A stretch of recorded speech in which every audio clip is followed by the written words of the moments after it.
एक समय की बात है। रामपुर नाम का एक नगर था।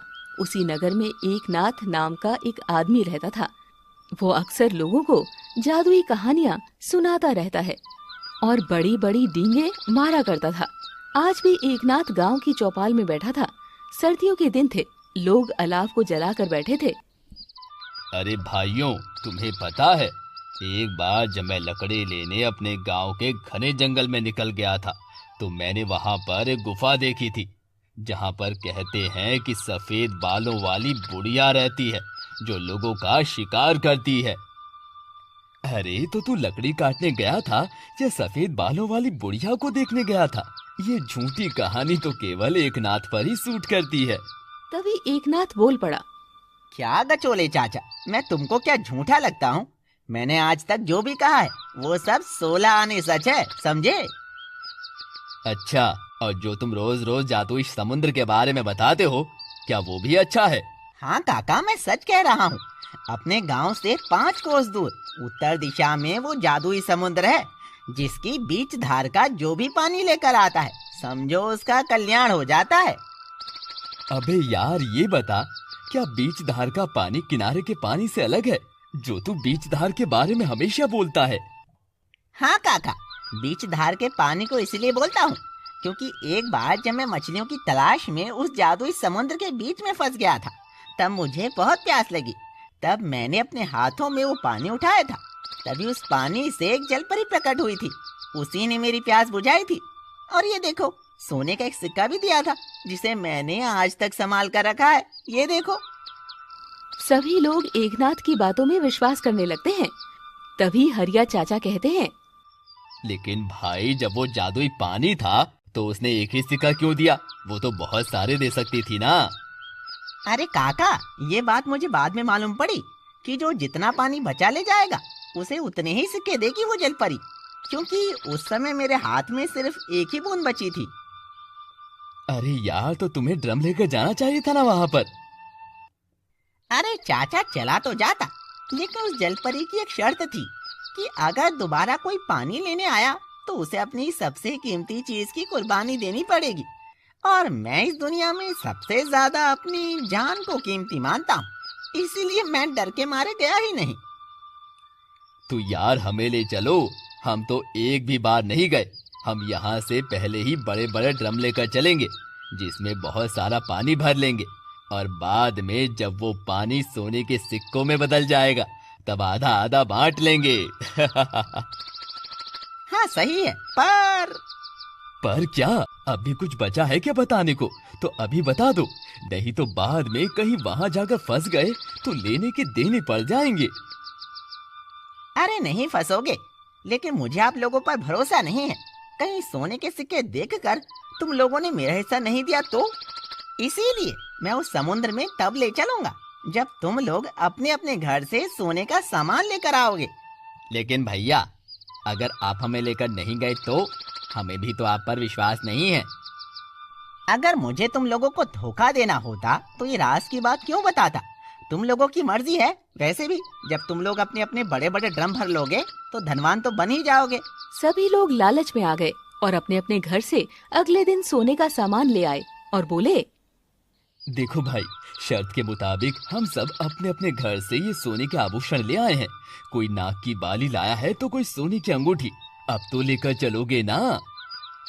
हाँ हाँ, क्यों नहीं, लाओ ये सामान मुझे दे दो, मैं तुम्हें लेकर चलता हूँ। मैंने समुद्र में जाने के लिए नाव का इंतजाम कर दिया है, आओ चले। सभी लोग एकनाथ के पीछे जाते हैं और समुद्र के किनारे पहुँच जाते हैं।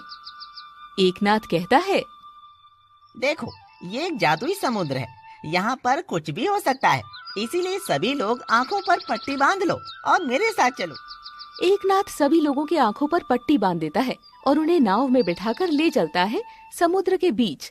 जहाँ पहुँचने पर एकनाथ कहता है, देखो भाई लोगों, हम लोग समुद्र के बीच में आ गए हैं। अरे पागल, तूने आंखों में पट्टी बांध दी है तो अब हम कैसे देखें कि समुद्र के बीच में है या किनारे? तू ही बता, अब हम क्या करें सब, क्योंकि ये शटर तो तुमने हटाने को मना किया है। हाँ हाँ, तो शांत रहो और तुम लोग अपने अपने ड्रम में पानी भरो। सभी लोग अपने अपने ड्रम में पानी भर लेते हैं।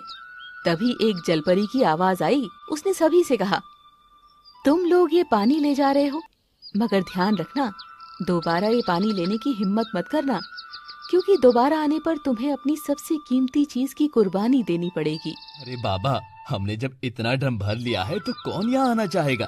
जाओ जाओ दीदी, तुम आराम करो, हम नहीं आएंगे। ये कहकर सभी वापस आ जाते हैं और समुद्र के किनारे आकर देखते हैं तो ड्रम उनके खाली थे। सभी लोग कहते हैं, अरे यार, ये क्या हुआ? हमने तो पानी भरा था, लेकिन ना तो इसमें पानी है और ना ही सोने के सिक्के। ये क्या हो गया एकनाथ? मैं क्या बताऊं यार, मैंने तो अपना मुंह ढक लिया था ताकि वो मुझे पहचान ना जाए। अब मैं तो तुम लोगों को लेकर गया था, अब तुम लोग ही जादुई पानी नहीं भर पाए तो मेरा इसमें क्या दोष है? तो अब क्या होगा? हमारा सोना तो तुम वापस करो। मैं क्यों वापस करूं? तुम लोगों को ले जाने की बात हुई थी सो मैं ले गया, लेकिन तुम पानी नहीं भर पाए, इसमें मैं क्या कर सकता हूँ? जाओ जाओ, मैं किसी को कुछ नहीं दूंगा। हाँ, बड़े आए। ये कहकर एकनाथ उन सबको वहीं छोड़कर चला गया। सभी लोग परेशान होने लगे। उसी रात एकनाथ ने जमकर दारू पी और दारू के नशे में बैठा था।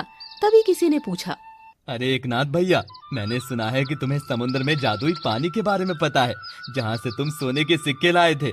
एकनाथ नशे में कहता है, सोने के सिक्के? कैसे सिक्के? मैं वो सिक्के तो लोगों को बेवकूफ बनाने के लिए लाया था, अब वो भी नकली।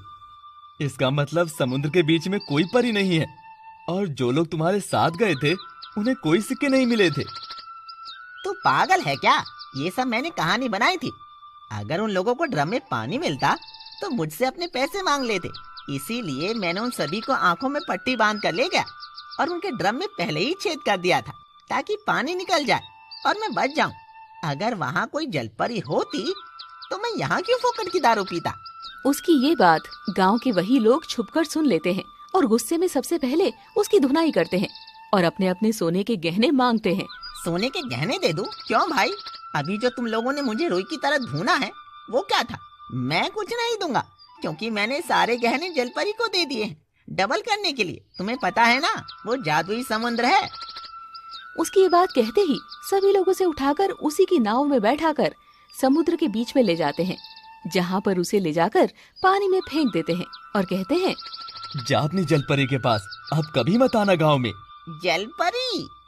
वो जलपरी नहीं थी, वो तो गांव का कबाड़ी रामूलाल था, जिसे मैं पहले ही छुपा कर ले गया था। तुम लोग बुद्धू के बुद्धू ही रहे, मैं तो चला अपनी जलपरी के साथ।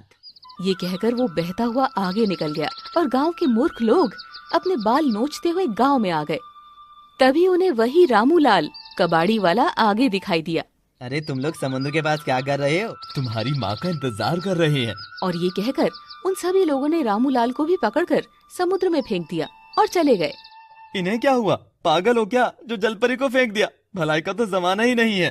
दोस्तों, आपको हमारी स्टोरी कैसी लगी? हमें कमेंट करके जरूर बताइए। इस स्टोरी को लाइक और शेयर करें और हाँ, हमारे चैनल को सब्सक्राइब करना ना भूलें। Thank you.